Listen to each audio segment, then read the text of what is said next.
Buenos dias, VC, alias Vinyl Community. And I'm sure there's a lot of people that's on YouTube that's not aware of the vinyl community, uh, does not collect vinyl or so on, that might have stumbled across this video. Thanks for watching if that's you. Um, uh, I'd like to thank some of my new subscribers that I have. I've noticed recently I have a few more in the past, I don't know, week or so, and I appreciate it. Thanks for everybody that watches. Um, this is a vinyl update. I was trying to stick mainly to vinyl this time. I have a lot of stuff that I've bought at different places that's not vinyl, but I thought I'd go ahead and stick to vinyl, with the exception of a couple little things here in the beginning. The first thing I want to show is something that came out this past Friday, I think it was. Um, Black Sabbath. I'm losing my voice. I've been doing that for about a week. Black Sabbath. Um, this is from the End tour, DVD and CD. I guess there's 2 or 3 versions of this.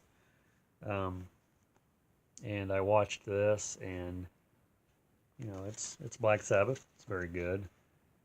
This is the CD here that has the tracks that was here. Let me just see if I can read them to you real quick. I think there's 5 songs.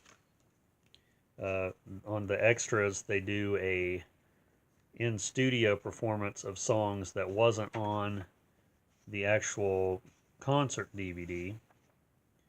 And this is just the regular, standard type of little booklet that comes with it. And I hate that word booklet. I've said that before. I thought it said in here where it is. Let's see. Probably says, I remember reading it somewhere. It says the final show of the greatest metal band of all time. And that's what it is. The DVD is the Angelic Sessions CD, last ever studio recordings. It's some of their older material done with Ozzy, but in the studio for the, I don't really know why they were doing it. It just says the Angelic Sessions. I'm sure someone out there that knows Black Sabbath would know that more than I would. And then I also picked up the special Horror Hound Halloween issue. Wasn't really looking for this. Would have never thought that I'd found the Halloween issue because, this is already November. So I think I might have got the last one that they had, but this has a history of the 1950s and 60s Halloween rock in here. A lot of the stuff you could get on vinyl at the time, and some of this probably has been on reissued on CD. I know Zachary and some of the Disney records and stuff probably have, but so yeah, I picked that up. And then I go to Half Price Books all the time. You hear me talk about that, and I bought a lot of DVDs there and some other places, and when you spend so much money, you get a free Half Price calendar. This one is for 2018, printed and recorded and played, solved, watched, etc. A compendium of all things, and these have coupons with them too, so I always try to get, I just automatically spend money, at half price, so if you spend a certain amount, you get those. On to the vinyl.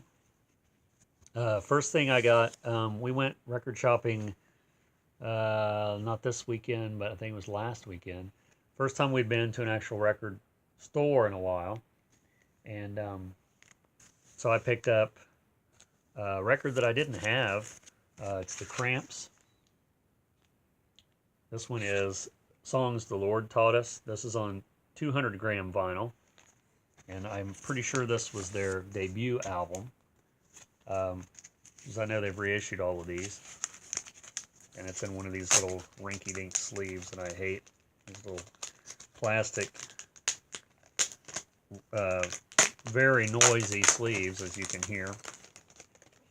And they make me paranoid. I don't want to ruin the record when I take it in and out. But it's just black vinyl, which is odd because I really thought that it'd be colored vinyl. Not that that would keep me from buying it one way or the other. But, and there's no download card with this one, which was odd because I thought that all their albums had been reissued on colored vinyl with download cards. But, I mean, that's, you know, I already have the CD. See, I hate this thing here. I already have the CD of this one, and I think Gravest, I'll do this later. Gravest Hits is on here too, or on with that. So the Cramps, you can't go wrong on some of the tracks here. You got Garbage Man was on here, which was, I think, their first single. I Was a Teenage Werewolf, great song. Zombie Dance. They do a song, or they do a version of Fever on here. So this is number 292 out of 1500, I think is what that means right there in the corner. You can see that. So the Cramps. This record was a record that my girlfriend had found at Northside Record Fair in Cincinnati that we went to. We've been there 2 or 3 times. And it was a record that was on her wish list that she'd been looking for. I really didn't think she was going to find it, even though I thought that, you know, about records before with me and with her. And she did find it, and I think she paid like, I don't know, $4 or something for it. And then she found it for me this past weekend at Everybody's Records, which was where we were. That's also where I got that Cramps record.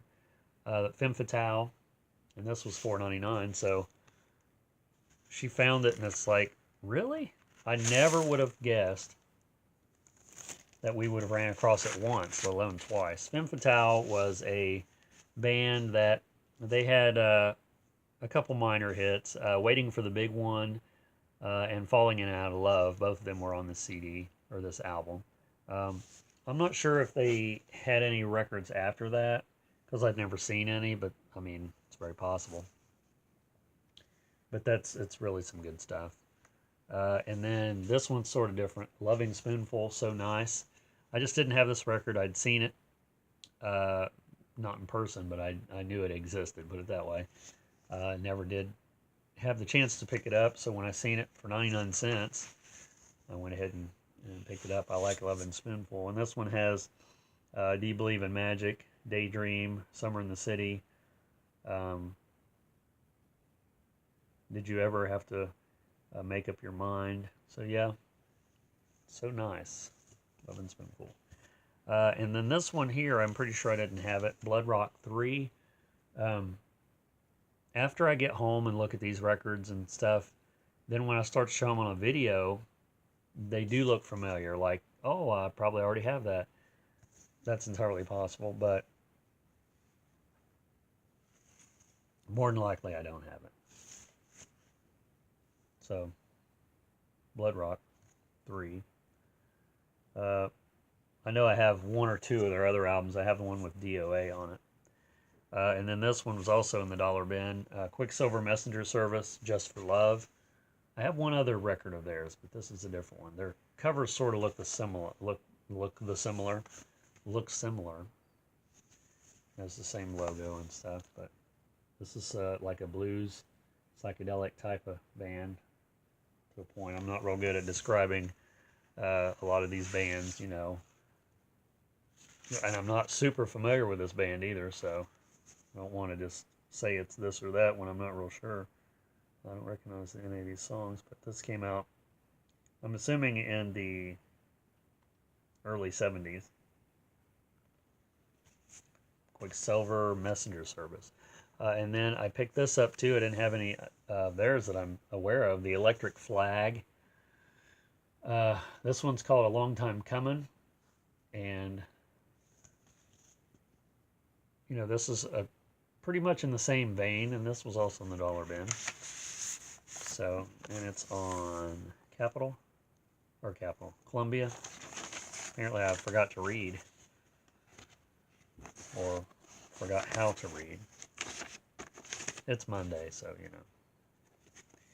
And then I also picked up this Robin Trower record. I'd like to get all of his records. I have, I think, one other one that I showed recently in a video. And it's such a great album, which you see the other one I'm talking about everywhere. This one you see every once in a while on Chrysalis. Great shape in the dollar bin. I want to say that this is not the right sleeve, and it isn't. This is, that's what I thought. I was looking at this guy here. It's like, that looks like Bernie Taupin. It is. This is the inner sleeve for Elton John's Greatest Hits. I didn't realize that when I bought it. But, hey, at least it has an inner sleeve, right? In a dollar bin, I mean, no big deal. This one, 10 Years After, Stonehenge. I don't think I'd seen this one before. I like this band a lot, and I have quite a bit of their stuff on vinyl and on CD. But I didn't have this one. Anything with Stonehenge theme, it's got to be pretty good as far as I'm concerned. It's on Deram, which is also a division of London Records. Here's a song in here called Scoobly Oobly Doo Bob. That ought to be a good one. Can't Live Without Lydia, Speed Kill, Three Blind Mice. And then this one I found at a thrift store, sort of surprisingly. Artful Dodger. Honor Among Thieves. I think I have one other Artful Dodger record. But this one's been played a lot. Needs cleaned. But for 99 cents, I mean, hey. And then this one here is sort of, pretty sure I didn't have this one. Joe Cocker, just a little help from my friends. I know I have a couple of his records, but I don't think I have this one. And I just love the cover on it. It's so out there as far as the cover. It's on A&M Records. I'll show the back of this. It's got Steve Winwood on it, Matthew Fisher, Jimmy Page. I think I showed that. And it's got, with a little help from my friends, of course, is on here. I Shall Be Released, Bye Bye Blackbird. I really like Joe Cocker. I think he's a great artist, just like all the rest of those artists I showed. So there you have it. Once again, that was a little bit less, a couple of less than I normally show, but I was trying to stick with an actual theme of mainly rock records, because I don't do rock and vinyl, or rock and metal updates very often. I mean, that's not really metal, but it is sort of a hard rock type of psychedelic thingamabobber. So, anyway, thanks for watching and subscribing. And if you haven't subscribed for whatever reason, you know, you can do that. It doesn't cost anything. It's a free thing you can do. A free, you know, button to push. That didn't make any sense, but. So, there you go. Hope everybody's having a good, hope you had a good weekend. It's starting to get really cold outside, and I really don't like it, but, you know, winter is here. What can you do? But I guess that's a good time to stay inside if you don't have to go out and listen to vinyl. So, thanks for watching, and we'll see you in the next vinyl update. Ta-ta.